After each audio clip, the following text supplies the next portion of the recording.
मंच के डर को दूर भगाना।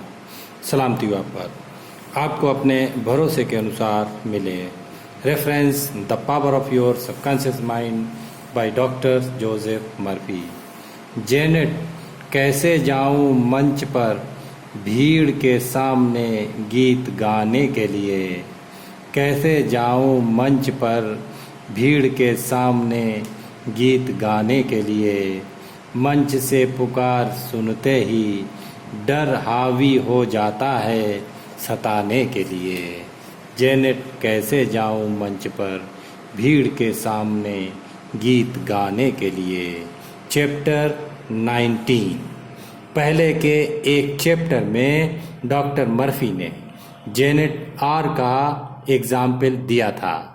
इस युवा ओपेरा सिंगर का कैरियर मंच के डर के कारण खतरे में पड़ गया था। जब उसे एक ओपेरा प्रोडक्शन में ख़ास भूमिका के ऑडिशन के लिए बुलाया गया तो उसे एहसास था कि शायद वह कामयाब नहीं हो सकती। ये शायद उसका आखिरी मौका था। लेकिन उसका मंच का डर पहले जितना ही ताकतवर था।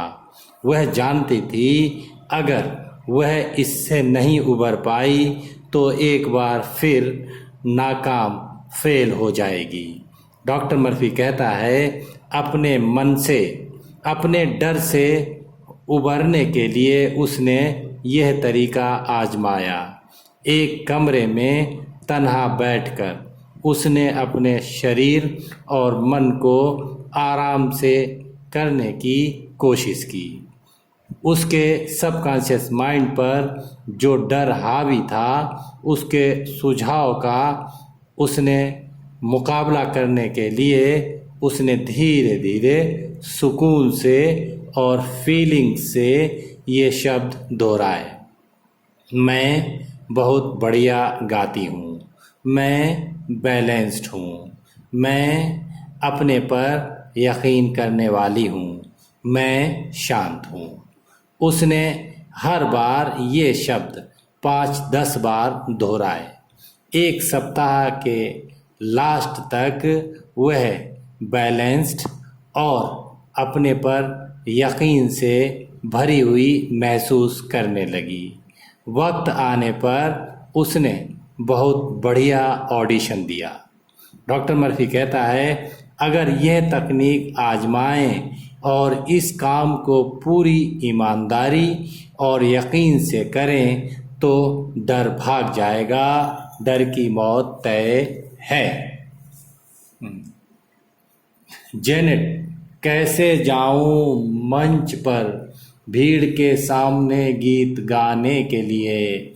मंच से पुकार सुनते ही डर हावी हो जाता है सताने के लिए। डर पर काबू नहीं पाया तो खो जाओगे ज़माने के लिए। खामोश बैठकर मन में भरने लगी हिम्मत के शब्द डर को हराने के लिए। मैं बढ़िया गाती हूँ। मैं संतुलित बैलेंस्ड हूँ। अपने पर यकीन है, अमन से हूँ। यही जुमले सप्ताह में रंग लाए सोई ताकत को जगाने के लिए। जेनेट, कैसे जाऊँ मंच पर भीड़ के सामने गीत गाने के लिए। Thanks to doctor Joseph Murphy. Thanks to listeners. Thanks to everyone.